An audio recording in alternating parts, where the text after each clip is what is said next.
evening, man, strong winds stirring up dust, whipping through Waunakee, Wisconsin. This is just north of Madison.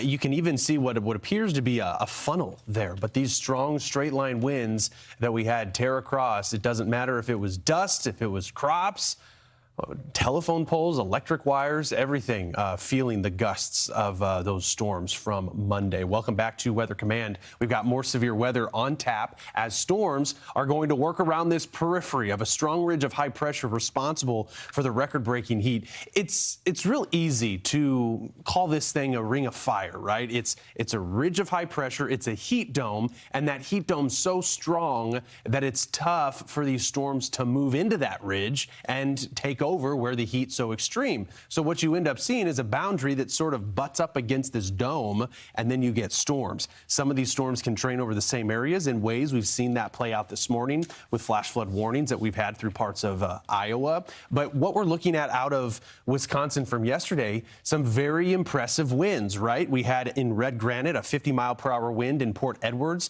nearly 70-mile-per-hour winds, even Dexter, Wisconsin, a little closer, just south. It's in Minnesota, but south of Minneapolis, had a 69-mile-per-hour wind gust. So some significant storm reports, and with every day that we're dealing with this ridge of high pressure, which it's always remarkable and so identifiable when you have where that ridge of high pressure is positioned and you've got these storms and this zone that's more favorable for severe weather that is fetched, and getting that fetch from the Gulf. Yes, we're also getting some influence of some Pacific moisture. So we've got the moisture source. Water vapor, always a handy tool, but also pay attention to this. In the mid-levels, we've got a little bit of energy that's out on the West Coast. As that continues to traverse farther to the east, we might begin to see some of that energy translate into the form of storms. So, Marissa, foothills of Denver, or I should say of the Colorado Rockies, up into Wyoming, this is known as Hail Alley.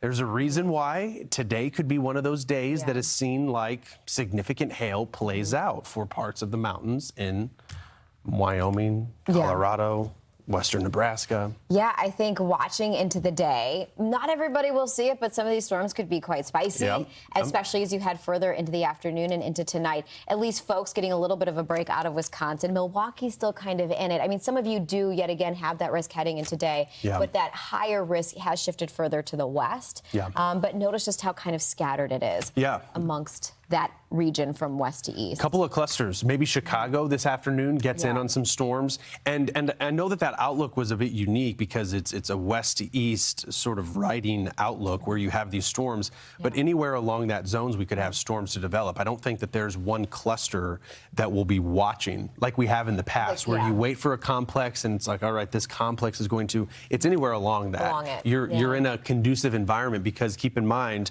we can basically park, I mean, roughly where this ridge of high pressure is located, you park that ridge there and you're just going to see the storms that continue to wrap around. So we'll keep tabs on it, but then of course with a repeated signal of this, we're going to deal with a flooding risk that's going to continue into Wednesday and Thursday. That's what's compounding about this whole pattern.